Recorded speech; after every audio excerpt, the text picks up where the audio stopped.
नमस्ते दोस्तों, स्वागत है आपका अपने लाइफ अनलिमिटेड मोटिवेशन चैनल में। डर इंसान से कुछ भी करवा सकता है, वो क्यों और कैसे, आइए जानेंगे इस कहानी के माध्यम से। भीड़ भाड़ से अलग होकर जब भी कोई इंसान अपने साथ अकेले में समय बिताता है, तभी उसके दिमाग में नाना प्रकार की चिंताएं जन्म लेने लगती हैं। मनुष्य की प्रवृत्ति ही ऐसी है कि वो ज्यादातर समय नकारात्मक ही सोचता है। अपने लक्ष्य को कैसे प्राप्त किया जाए, ये सोचने की जगह वो ये सोचता है कि अगर लक्ष्य पूरा नहीं हुआ तो मैं क्या करूंगा।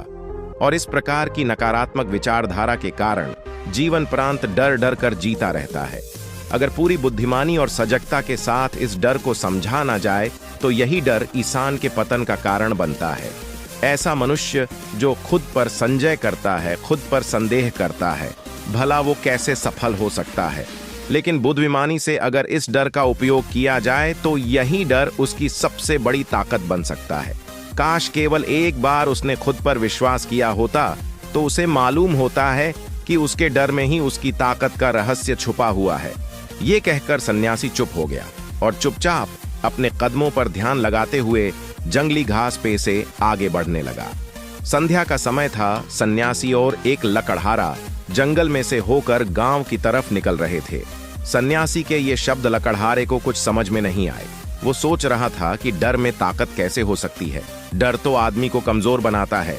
अपने मन की उत्सुकता को जब वह काबू नहीं कर सका तो उसने सन्यासी से पूछा कि महात्मा, आप ये क्या कह रहे हैं कि डर में ताकत होती है? डर तो आदमी को कमजोर बनाता है, उसे तो अपना डर दूर करना चाहिए। करारा अपनी बात पूरी कर पाता उससे पहले ही उसे एक शेर की दहाड़ सुनाई दी।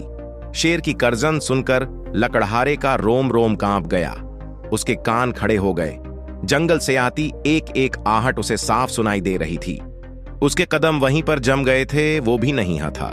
उसे पता था कि थोड़ी सी हरकत उसकी जान जोखिम में डाल सकती है। उसका दिल तो तेजी के साथ धड़क रहा था, लेकिन फिर भी वो अपनी सांसों पर काबू पाने का प्रयास कर रहा था। कुछ देर बाद जब खतरा टल गया तब सन्यासी ने कहना शुरू किया। सन्यासी ने कहा कि अभी जब तुम डरे हुए थे तो तुम्हारे शरीर का रोम रोम जाग गया था। जंगल से आ रही छोटी से छोटी आहट पर भी तुम्हारा ध्यान लगा हुआ था। तो इस प्रकार अपने मन के डर के कारण तुम होश में आ पाए हो, तुम पूरा ध्यान लगा पाए। इससे पहले जब तक तुम्हें शेर की दहाड़ सुनाई नहीं दी थी तब तक तुम अपने विचारों में खोए हुए थे, लेकिन जैसे ही तुम्हें शेर की दहाड़ सुनाई दी वैसे ही तुम्हारे सारे विचार गायब होकर हम वर्तमान में उपस्थित हो गए थे। यदि तुम्हें अभी शेर से बचकर भागना होता या फिर उससे लड़ना होता तो तुम्हें अपने शरीर की वो क्षमता देखने को मिलती जो आज तक जीवन में तुमने खुद भी महसूस नहीं की होगी। जब कोई कुत्ता तुम्हारे पीछे दौड़ता है उस समय तुम्हारी जो रफ्तार होती है वो तुम्हारी आम जिंदगी से कहीं ज्यादा होती है। साधारण जीवन में तुम इतने तेज नहीं दौड़ पाओगे जितना कि एक कुत्ते के सामने दौड़ पाओगे। ये ताकत या कहें कि हमारे शरीर की क्षमता अभी देखने को मिलती है जब हमारा मन डर में होता है। किसी डरावनी परिस्थिति में हमारा मस्तिष्क और हमारा शरीर अपने उच्चतम श्रेणी में काम करता है। जो काम आम जिंदगी में नहीं कर पाते वो तुम्हें डराकर कराया जा सकता है। जहां पर भी तुम्हें डर का एहसास होता है वहीं पर तुम्हारी इंद्रियां पूर्ण रूप से सक्रिय हो जाती हैं। तुम्हारे कानों की सुनने की क्षमता तेज हो जाती है, दृष्टि एकटक हो जाती है, पूरी सजग हो जाती है, सक्रियता बढ़ जाती है। और जैसे जैसे वो डर खत्म होता है वैसे वैसे तुम सुप्त अवस्था में चले जाते हो। तुम सो जाते हो और तुम्हारे इंद्रिय फिर से आराम की स्थिति में चली जाती है। सन्यासी ने लकड़हारे से कहना जारी रखा कि परीक्षा से एक दिन पहले जो याद करने की तुम्हारी गति होती है वो साधारण याद करने की क्षमता से कहीं तेज होती है। सिर्फ एक बार याद किया हुआ तुम्हें परीक्षा के समय याद रह जाता है और तुम जानते हो कि ये सब परीक्षा के डर से ही होता है। इसीलिए डर को दूर करने की जगह इंसान को ये सोचना चाहिए कि वो अपने डर को ताकत कैसे बना सकता है। जिस प्रकार सुख और दुख, प्रकाश और अंधेरा एक ही सिक्के के दो पहलू होते हैं, उसी प्रकार डर और ताकत भी एक ही सिक्के के दो पहलू होते हैं। जिस प्रकार रोशनी के बिना अंधेरा पूर्ण नहीं होता, सुख के बिना दुख पूर्ण नहीं होता, उसी प्रकार डर के बिना ताकत का भी कोई महत्व नहीं है। लकड़हारा सन्यासी के ज्ञान से भूत प्रभावित हुआ, उनके चरणों में नतमस्तक हो गया और उनसे पूछा कि महात्मा, अंधेरे को तो दिया जलाकर रोशनी से भरा जा सकता, लेकिन अपने डर को ताकत में कैसे बदल सकते हैं? कोई उपाय बताएं।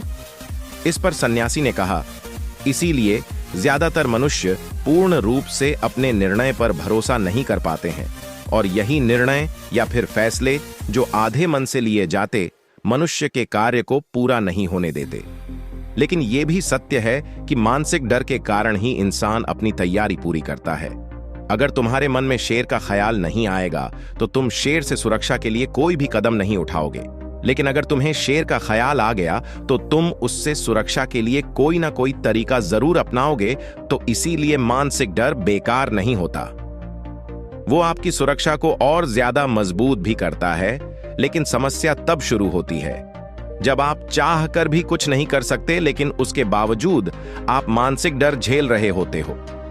उदाहरण के लिए, कुछ मनुष्य हमेशा ये सोचते रहते हैं कि उन्हें कोई बीमारी ना हो जाए, कहीं उनके साथ कोई दुर्घटना घट ना जाए, कहीं उनके साथ कोई धोखा ना कर दे। लेकिन इन सब घटनाओं पर उनका कोई जोर नहीं होता, ये उनके हाथ में नहीं होता। अगर दुर्घटना होनी होगी तो होगी ही, अगर बीमारी होनी होगी तो होगी ही। अच्छा खानपान और अच्छी दिनचर्या का पालन करने के बाद भी कोई मनुष्य बीमार हो जाता है तो ये उसके नियंत्रण के परे की बात है। अपनी तरफ से उसने पूरी कोशिश की और यही उसका कर्तव्य था। उसमें कोई क्या कर सकता है? जो घटनाएं इंसान की पहुंच के परे होती है वो उनसे भी परेशान होता रहता है, उनसे भी उसका मन घबराता रहता है, और यही मानसिक डर उसके पतन का कारण बनता है। और यही मानसिक डर अगर सही तरीके से इस्तेमाल किया जाए तो मनुष्य समझदार और अनुभवी कहलाएगा। जो इंसान ये सोचता है कि कांटे सिर्फ दर्द देने के लिए ही बने हैं, वो ये भूल जाता है कि कांटे ही फूलों की रक्षा करते हैं। इसी प्रकार एक ज्ञानी मनुष्य किसी भी चीज का उपयोग अपने सकारात्मक तरीके से कर सकता है, लेकिन एक अज्ञानी मनुष्य है अपनी अज्ञानतावश उन चीजों को भी छोड़ देता है जो उसके लिए उपयोगी होती है। विवेकशील मनुष्य फेंके गए पत्थरों का भी महल खड़ा कर लेता है, लेकिन एक अज्ञानिक मनुष्य उन पत्थरों को दूसरों पर फेंकता रहता है। अगर किसी मनुष्य को अपने मानसिक डर को ताकत में बदलना है तो उसके कुछ नियम हैं, कुछ उपाय हैं। सबसे पहला उपाय, अपने विचारों का निरीक्षण। अगर हम अपने जीवन में अपने विचारों का निरीक्षण करेंगे तो हम पाएंगे कि ज्यादातर विचार हमारे काल्पनिक होते हैं, और इसलिए जो डर उन विचारों कारण पनपता है वो भी काल्पनिक होता है। ज्यादा सोचने वाले लोगों को जब सोचने के लिए कुछ नहीं मिलता तो वो निरर्थक बातों के बारे में सोचने लगता है, और वो बेकार के विचार उसे तो परेशान करते ही रहते हैं, साथ के साथ उसके परिजनों को, उसके सगे संबंधियों को भी परेशान करते हैं। इसलिए ज्यादा सोचने वाले लोगों को यह समझना चाहिए कि मन में उठ रहे तमाम विचारों में से काम के विचार कौन से हैं और बेकार के विचार कौन से हैं। जो निरर्थक विचार हो उन्हें दूर करते जाओ, और जो सार्थक विचार हो उनको गहराई से सोचना शुरू करो। तभी तुम्हारी समस्याओं के, तुम्हारी उलझनों के उपाय निकलेंगे। मानसिक डर को दूर करने का दूसरा उपाय है उसका सामना करना। इसका मतलब यह नहीं है कि तुम शेर के सामने जाकर खड़े हो जाओ, बल्कि इसका मतलब यह है कि पूर्ण सुरक्षा के साथ तुम जंगल में जा रहे हो। यदि जंगल में जाना बहुत आवश्यक है तो तुम शेर के डर से अपने घर पर नहीं बैठ सकते हो।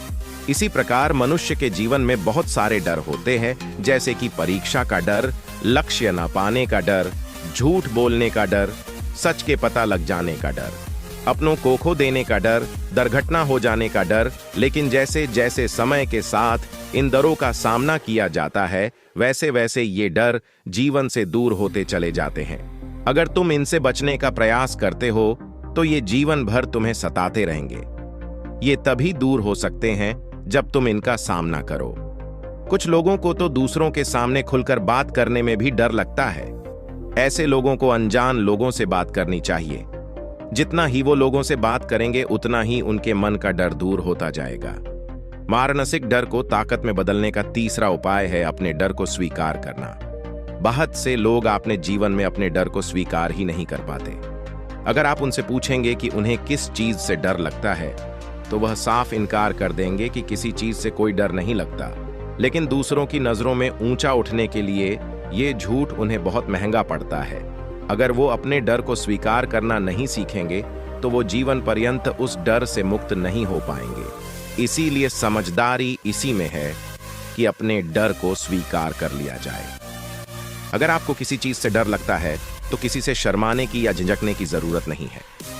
हर मनुष्य को, हर इंसान को किसी ना किसी चीज से डर लगता ही है, और आप पाएंगे कि जैसे ही आप अपने डर को स्वीकार करते हैं वैसे ही आपका डर खत्म होना शुरू हो जाता है, और जितना ही आप अपने डर को छुपाने की कोशिश करेंगे आपका डर उतना ही मजबूत होता चला जाता है। ये सारे तरीके तुम्हारे मानसिक डर को दूर कर सकते हैं, लेकिन शारीरिक डर को दूर करने के लिए तुम्हें दूसरे तरीके अपनाने होंगे। सबसे पहले ये समझो शारीरिक डर कौन से होते हैं। मान लो तुम किसी जंगल से गुजर रहे हो और अचानक तुम्हारे सामने शेर आ जाता है। तुमने पहले नहीं सोचा था कि शेर तुम्हारे सामने आ सकता है, लेकिन जब वो तुम्हारे सामने आता है तो तुम्हारी सारी शारीरिक गतिविधियां शिथिल हो जाती है। तुम्हारी सांसें अटक जाती है, मस्तिष्क काम करना बंद कर देता है और तुम्हारा दिल तेजी से धड़कना शुरू कर देता है। तो इसलिए जब बिन सोची बात हमारे साथ घटित होती है तो हमारा शरीर उस डर को महसूस कर पाता है और वही शारीरिक डर कहलाता है। ऐसे समय में शारीरिक डर को दूर करने के कुछ उपाय है, कुछ तरीके हैं। सबसे पहला उपाय तो यही है कि अपने ऊपर संयम रखें। जब किसी मनुष्य के साथ बिन सोची बात घटती है तो सबसे पहले उसका संयम टूट जाता है, और संयम टूटने के साथ उसका मस्तिष्क काम करना बंद कर देता है, और इसी वजह से सोचने और समझने की प्रक्रिया भी रुक जाती है, क्योंकि हमारा शरीर उसी प्रकार कार्य करेगा।